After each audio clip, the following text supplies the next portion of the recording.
Y hoy la primera cuestión que analizamos es el comportamiento de la empresa española a partir de los datos que facilitan algunas de las fuentes de información más habituales y que son las que van a utilizar nuestros invitados en el programa.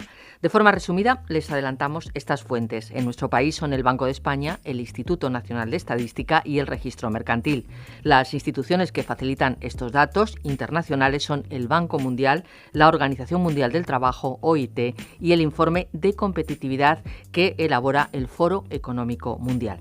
También podemos destacar el amplio estudio publicado por FUNCAS recientemente titulado Innovación y Competitividad, desafíos para la industria, cuyos editores son el catedrático del Departamento de Gestión de Empresas de la Universidad Pública de Navarra, Emilio Huertas, y la profesora del Departamento de Economía Aplicada de la UNED, María José Moral.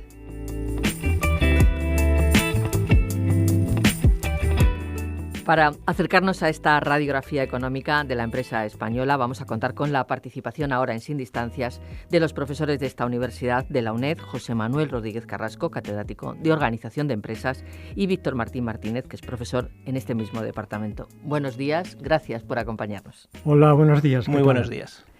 La primera cuestión, José Manuel Rodríguez Carrasco. Primero, para poder saber de lo que estamos hablando, el punto de partida para esta radiografía es conocer los datos, podríamos decir, cuantitativos de la empresa española y las fuentes que nos los facilitan. Sí, eso es muy importante. Yo recuerdo cuando iniciamos esta aventura de la radio en la UNED, apenas teníamos datos y en un principio comenzaron a salir, recuerdo, los de la Asociación para el Progreso de la Dirección, y aquello fue un triunfo. Conocíamos algo ya sobre la empresa española.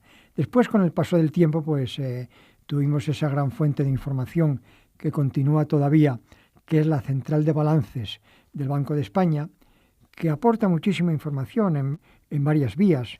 Y después, aparte de la Central de Balances, el Banco de España también nos informa sobre el mapa de empresas, es decir, cuántas empresas tenemos en este país, qué características tienen en lo que se refiere al tamaño, número de trabajadores, sectores en los que se ubican, y después también del Instituto Nacional de Estadística, aparte de este mapa de empresas, pues tenemos también las estadísticas de creación y destrucción de empresas, lo cual es todo muy interesante para ir construyendo esa radiografía de la empresa española. Después hay también fuentes en el registro mercantil, pero que nos llegan con un poco de retraso, y últimamente el Banco de España también las incorpora a su base de datos. Aparte de las posibles fuentes que podamos tener en España de periódicos y diarios, que en su mayoría todos estos medios beben del INE y del Banco de España, tenemos también cantidad de fuentes en el extranjero, como es la Oficina Internacional del Trabajo, que nos aporta documentación muy valiosa sobre la productividad de los trabajadores, el Banco Mundial, y tenemos también, sobre todo, una gran fuente de información en el Informe de Competitividad Mundial, que yo creo que vamos ahora por la edición número 35 y de la que hablaremos algo después. En definitiva, yo creo que estas son las fuentes que tenemos hoy y de las que podemos hablar. Vamos a conocer a partir de esas fuentes, fundamentalmente de las primeras que ha mencionado José Manuel Rodríguez Carrasco, también Víctor Martín, si quiere añadir alguna cuestión, esos datos de las empresas españolas y de los movimientos que existen en este momento, creación y destrucción. Claro, se crean y se destruyen y se incorporan al mapa, ¿no? Y en ese mapa, ¿con qué nos encontramos? Bueno, nos encontramos en primer lugar que tenemos en este año, en el año 2018, tenemos 3.337.646 empresas. Que no parecen pocas. Que no parecen pocas. Estamos en la Liga de Campeones en cuanto al número se refiere. Ahora, cuando empezamos a rascar, contemplamos para nuestro desmayo que de esos 3 millones y pico de empresas, el 55%, o sea, 1.800.000 y pico, no tienen asalariados. O sea, son empresas que son autónomas. Y después hay cerca de un 40% que son microempresas, porque tienen entre 1 y 9 trabajadores. Es decir, para los que sepan sumar, se habrán dado cuenta que el 95% de las empresas españolas o no tienen asalariados, o si tienen asalariados, esto no pasan de 10. Con lo cual, nos encontramos que empresas en el paréntesis que va desde 10 empleados a 499 empleados, tenemos un 4,51 empresas. Y empresas ya que podíamos calificar de grandes, aquellas que van de 500 trabajadores a 5.000, tenemos 1.913 empresas, lo que supone el 0,06% de este mapa, ¿no? Claro, la pregunta es, ¿y con esto podemos seguir en la Liga de Campeones que decíamos antes? ¿Qué hacemos con este tejido industrial y empresarial? ¿Qué hacemos con este tejido? Es un tejido de pymes. Bueno, pues dicen que el futuro está en la pyme, en la Unión Europea se apuesta por las pymes, pues me parece muy bien, pero la pregunta es, ¿nuestras pymes, las pymes españolas, son comparables, tú crees, Víctor, a las pymes europeas? Vamos, europeas, me refiero a lo que es el corazón de corazón, Europa. el núcleo de Europa, Pues, a las de Francia, Alemania. De hecho, podemos sacar aquí a relucir, tenemos un informe que ha salido recientemente de Funcas, que nos habla sobre innovación y competitividad en el año 2018, con ciertos desafíos para la industria española. Y va muy en línea a lo que tú acabas de comentar. Tenemos un entorno y un tejido industrial con ciertas debilidades. Y la primera que señalan es precisamente que las empresas que tenemos son pequeñas empresas y microempresas, clarísimamente, con una pequeña o muy escasa presencia de innovación. Eso es algo que nos diferencia mucho del resto de países. También empresas que cuando quieren crecer, están demasiado enfocadas al endeudamiento bancario, con lo cual en muchas ocasiones eso les lleva a sufrir una serie de problemas financieros que en algunos casos, y como bien has comentado, hay muchísimos casos de concurso que pueden acabar con ellas. Desde el punto de vista interno también, pues pueden ser empresas que tienen unos paradigmas de organización y gestión, podríamos decir, tayloristas. Tenemos aquí a un gran especialista en Taylor, como es José Manuel. Frederick Taylor. Con lo cual, pues eso ahora podemos ver que no es quizá la mejor forma de organización para los días en los que vivimos. Para la actualidad. Para claro. los tiempos que corren, como podríamos decir. De todas maneras, dentro de ese mapa de empresas, también podríamos señalar, es que, como tú acabas de decir, las debilidades de la empresa industrial, que son ciertas, pero aparte del sector industria, hay más sectores. Evidentemente, dentro de este mapa de empresas, el porcentaje de empresas industriales es el 6,19%, y el de empresas en el ámbito, en el sector de la construcción, hay un 12%, en el sector comercio un 22%, y ahí en ese saco que puede ser el sector servicios, donde está metidos nuestro turismo y alguna cosa más, pues está en el 59%. Pero ese sector industrial nuestro, que tú acabas de apuntar, es un sector débil por lo que has dicho. Y además, claro, este tamaño tan reducido de nuestras empresas, ¿qué es lo que hace? Bueno, pues si tú quieres competir, tienes que tener cierto tamaño. Y con microempresas tú no compites en el exterior. Y con microempresas tú no innovas, tú no haces investigación. Es la misma esencia de la microempresa, la que tiene 10 trabajadores o la que no tiene ninguno, es sobrevivir y procurar llegar al año que viene. No le hables de investigación. Te pregunta, ¿inve qué? O sea, que eso es lo que tenemos en el mapa. Ahora, sin embargo, hay que decir que hay señales luminosas que animan a uno. Yo no sé, en algunas intervenciones anteriores habíamos hablado de las empresas que desaparecían en España y sobre todo esto cuando comenzó la famosa crisis económica, el golpe fue brutal. Poco a poco nos fuimos rehaciendo y bueno, hoy nos encontramos, por ejemplo, que a octubre del 2018 se habían creado 7.725 empresas, lo que supone un 6,8% de variación anual. Y sin embargo, desaparecieron solamente 1.659 empresas, lo cual comparado con épocas anteriores es todo un éxito, ¿no? Yo lo creo que sí.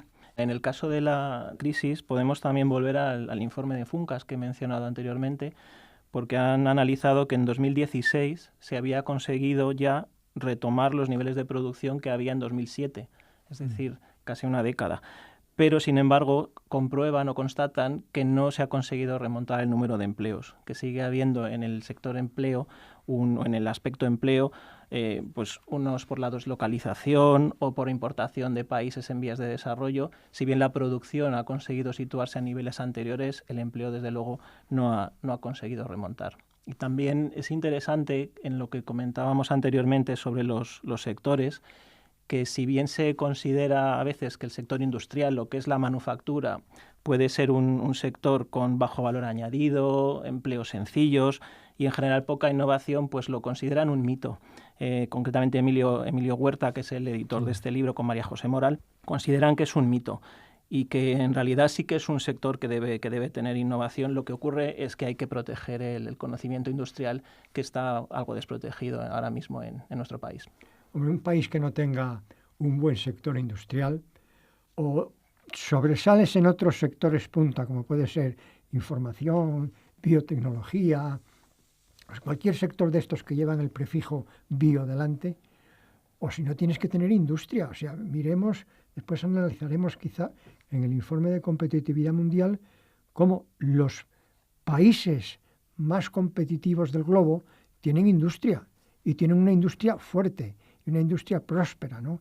Y nosotros ahí andamos navegando, no tenemos una política industrial bien definida. Bueno, los que ya somos muy mayores, recordamos algún ministro que tuvimos de Economía que dijo en su día que la mejor política industrial es la que no se tiene. Eso no es así. Es su opinión. Eso no es así. Eso fue la opinión de un ministro que posiblemente hoy no opine del mismo modo. Pero bueno, hay mucho ahí que habría mucho que matizar, pero es una realidad que en España los sectores más fuertes pues son de servicios, es pues turismo, restauración y en este caso el valor añadido y la intensidad tecnológica, sí, pues lo que llaman el sector Horeca, ¿no? Hoteles, restaurantes y establecimientos de no sé qué. Pues está claro que ahí la innovación es limitada, por supuesto, aunque por supuesto deben tenerla también, pero nada comparable a la manufactura.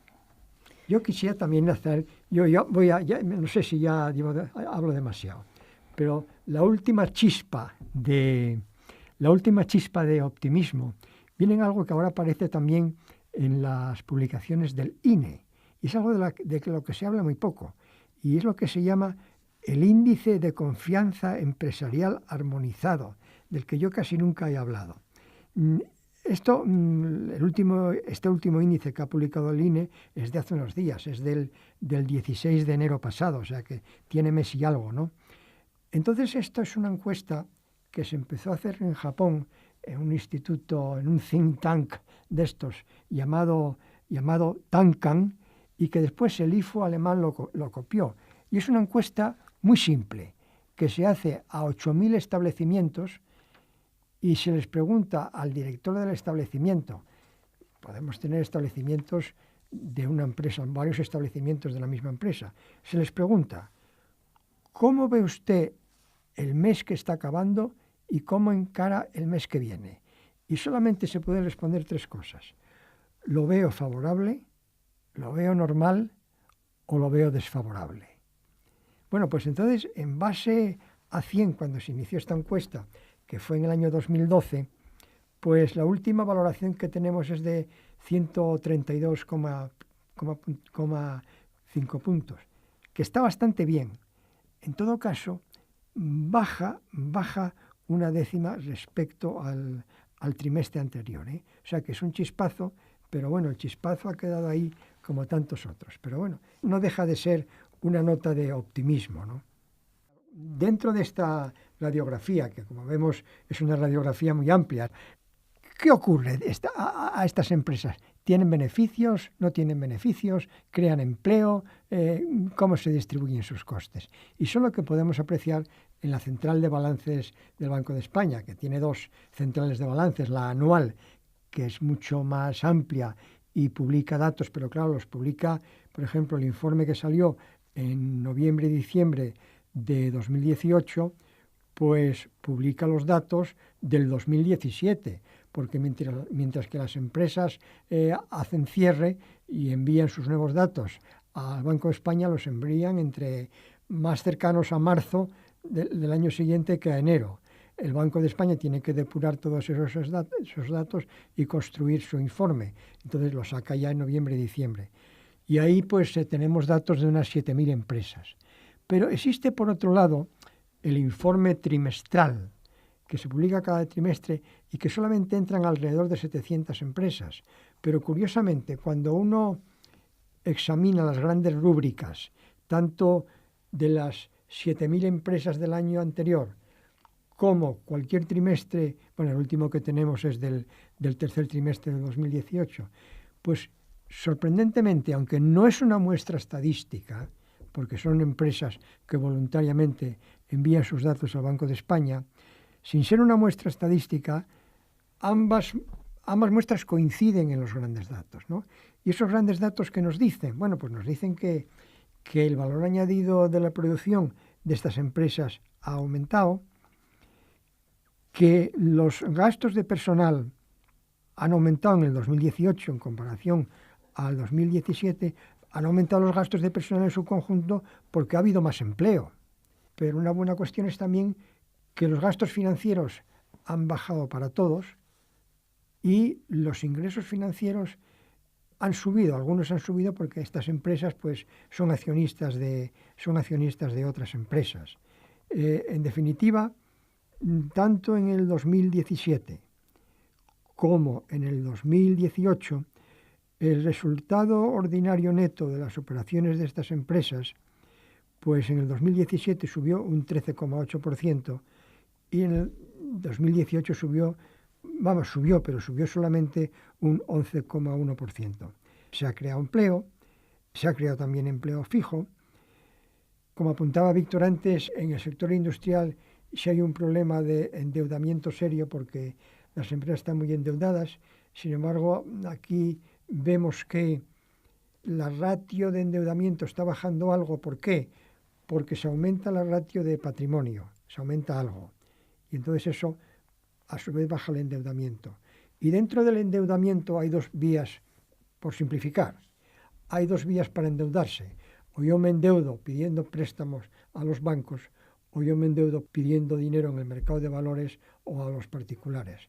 Entonces esta segunda vía de una fuente de financiación que no venga de los bancos ha aumentado. O sea que las empresas acuden menos a los bancos y acuden más a otras vías. Con lo cual se está mejorando la tendencia que comentaba yo anteriormente de ese excesivo endeudamiento bancario, que vamos a ver si sigue por ahí. En cuanto a los resultados, a mí me gustaría aquí preguntar una cuestión. En cuanto a esos resultados que nos comentan, ¿podríamos diferenciarlos por tamaño de empresa? Es decir, esos beneficios, ese incremento en el valor añadido, esa creación de empleo, ¿tiene más que ver con la gran empresa o con la pyme? No, yo diría que tiene que ver con la empresa mediana. Antes no hemos hablado exactamente de la empresa mediana tal como la entienden en Europa. Hemos dicho empresas entre 50 y 499 trabajadores. Yo creo que tiene más que ver con esa empresa, porque ya nos encontramos ahí con empresas que exportan, y sobre todo pasado de 499, empresas que exportan, que compiten en los mercados internacionales, que yo no diría que son un icono de investigación, pero sí investigan y sí están al tanto de lo que se investiga en otros sitios y adoptan enseguida esas pautas de investigación. O sea que tiene que ver con ese corchete, ese paréntesis de empresas a las que denominamos medianas, es decir, aquellas que van que no pasan de 500 trabajadores, sin adaptarnos a la definición estricta de mediana empresa, que no es exactamente 500. En Europa se entiende de la misma forma. Sí, efectivamente. Quizás sean también las empresas en las que la calidad de la gestión comienza a destacar, porque si, por ejemplo, acudimos a lo que nos dicen Emilio Huerta y Vicente Salas, pues ellos detectan que la calidad de la gestión en España no es excesivamente buena, porque todavía hay mucha unidad entre propiedad y dirección de las empresas, y creen que no, que debería haber mayor meritocracia a la hora de elegir a los directivos de las empresas, y probablemente estén en este ángulo. No lo especifican por sectores, pero probablemente estén ahí. y es que la confianza en el sector directivo es fundamental y tenemos todavía en España que dar ese salto hacia unos directivos que realmente sean, como podríamos decir, directivos de profesión y no simplemente unos propietarios de empresas que ejercen la dirección de la misma con a veces no demasiada suerte, digamos.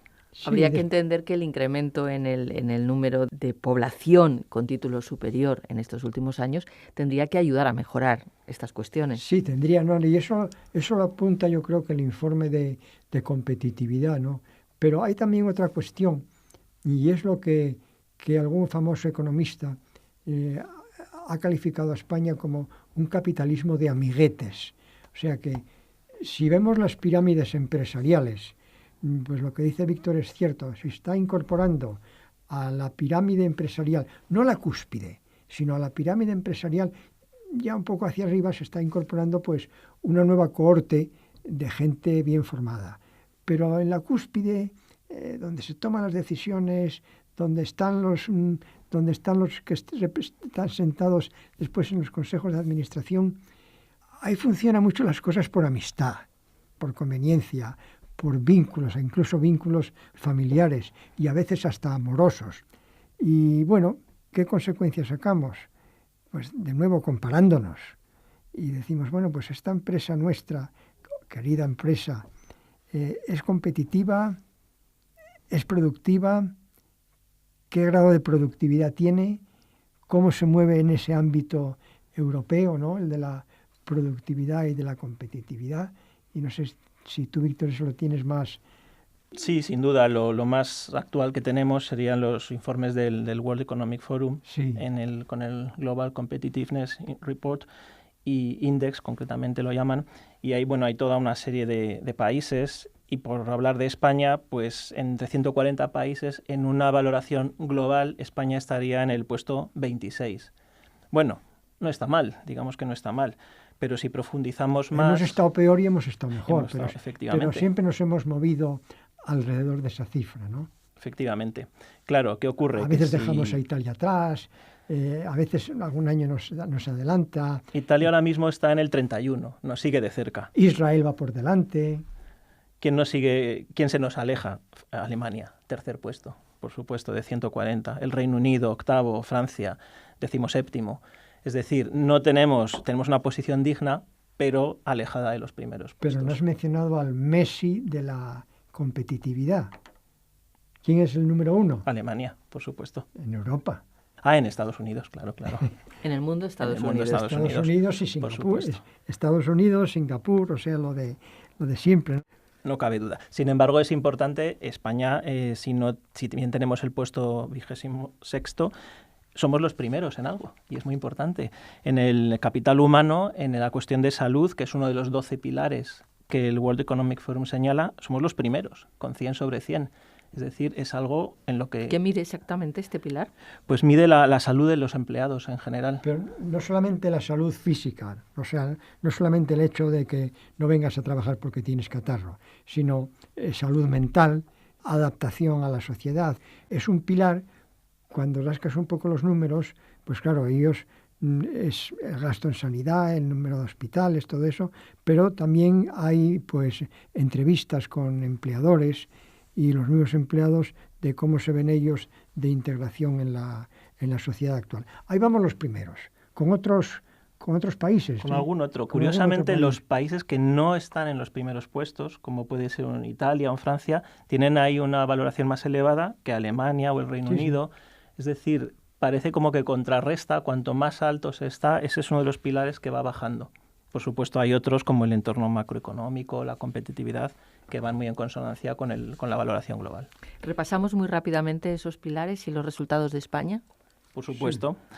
Pues tenemos muchos pilares en los cuales podemos tener distintos rangos. ¿En qué somos los primeros? Como he comentado, pues en salud. Ahí en la salud de los empleados seríamos los primeros. Tendríamos otros puestos muy buenos, como puede ser en infraestructuras, que quizá llame la atención. Somos los 10º, también siempre hablando de 140. Pues no está mal. En técnicas de comunicación, 21. No está mal tampoco. O, por ejemplo, en el tamaño del mercado, que somos los 16º, por supuesto, el número 1 aquí es China. Ahí por razones obvias. Y después tendríamos otros puestos como el 25 en innovación, donde destaca Alemania, naturalmente, que es la primera. Dinamismo de los negocios, 36, ahí ya vamos bajando. En el sistema financiero, 27, donde pinchamos claramente en el mercado laboral. Es nuestro peor indicador, estamos en el puesto 68, muy distantes de, por ejemplo, Alemania, que estarían en el puesto 12, y de nuevo Estados Unidos, que son los primeros otra vez. Con lo cual, bueno, tenemos ahí un pequeño problema. Sin embargo, en el informe, cuando los autores del informe se adentran un poco en estos pilares, cuando hablan del mercado laboral en general, no del español, pues dicen, bueno, ¿qué es lo que se debe hacer ahí? Y dicen, en primer lugar, el mercado laboral tiene que estar centrado en la persona. En segundo lugar, hay que, respetar en cierto sentido los derechos adquiridos. Y en tercer lugar, hay que ligar también la masa salarial, por así decir, a la productividad de esos trabajadores. Son pautas que señala para los 140 países que forman parte del informe, no para España. Y a mí sí me gustaría apuntar algo antes de terminar, porque antes me lanzaste una puya y ahora te la voy a devolver. A ver.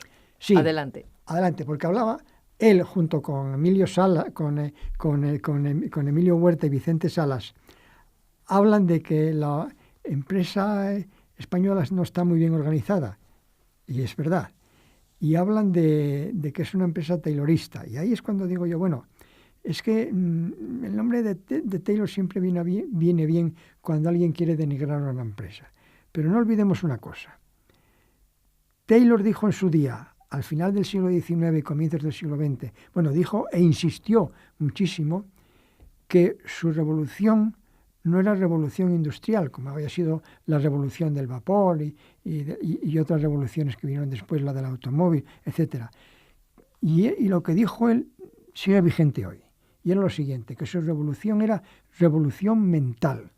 Y ahora que estamos en la cuarta revolución industrial y este índice de competitividad está un poco aderezado con la cuarta revolución industrial, habría que decir que esta cuarta revolución industrial, para entenderla bien, tenemos que saber que primero, antes que nada, antes que una cuestión de aparatos, es una cuestión de revolución mental. Tenemos que saber y conocer primeramente que mentalmente esto es una revolución y tenemos que ser conscientes de esa revolución. Podemos hacer ahí es muy importante esto que comentas. Y de hecho otro de los pilares serían las habilidades o las aptitudes de nuestros directivos. Y ahí tenemos muchísimo que mejorar. Estamos en el puesto 37 frente a, por ejemplo, Alemania de nuevo en el puesto 4. Esa es la valoración de los directivos. De los directivos, en general de los empleados, pero en buena medida nos indica también el cuerpo de dirección de las empresas que esos skills que tienen esas actitudes y aptitudes necesitamos que mejoren. Bueno, pues estamos agotando el tiempo. Simplemente antes hablaban de que una política industrial favorecía o no favorecía la mejora de todos estos datos de la empresa en general y también de la industria, en este caso. ¿Qué se puede hacer desde la política pública para mejorar, ayudar, empujar un poco a estas cuestiones? Pues uno de los temas que podemos acudir es a, por ejemplo, las recomendaciones del Banco Mundial, que nos dirían que hay que mejorar en educación. Destacan, por ejemplo, como Suecia es el líder en calidad de gestión empresarial. ¿Y por qué? Pues nos indica que la inversión en educación de alta calidad es muy alta, el sistema educativo con alta competitividad, es decir, creo que desde los poderes públicos, si se fomenta esa calidad y esa competitividad entre las instituciones educativas, podremos conseguir que mejoren la competitividad en general de España, sin duda alguna.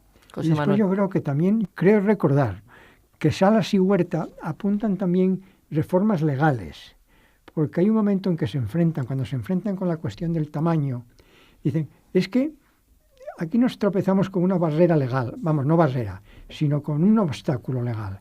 ¿Por qué? Dice, porque hay empresas que no les interesa crecer, no les interesa pasar de 50 empleados, porque mientras sean pequeñas, el sistema impositivo puede decirse que les favorece.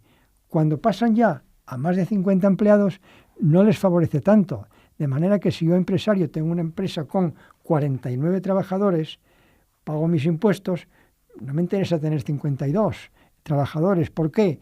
Porque voy a tener que pagar más y esos 3 trabajadores a lo mejor no me aportan tanto, ¿no? O sea que hacen falta también reformas legales dentro de ese gran abanico que es la política industrial. En otros temas, efectivamente, a medida que las empresas crecen las obligaciones contables, crecen las obligaciones de registro de información de todo tipo a las administraciones públicas, lo cual incomoda también a los directivos, ¿cómo no? Si es por poco... Parece una cuestión fundamental, ¿no? Que esto se reforme y cambie. Sin duda.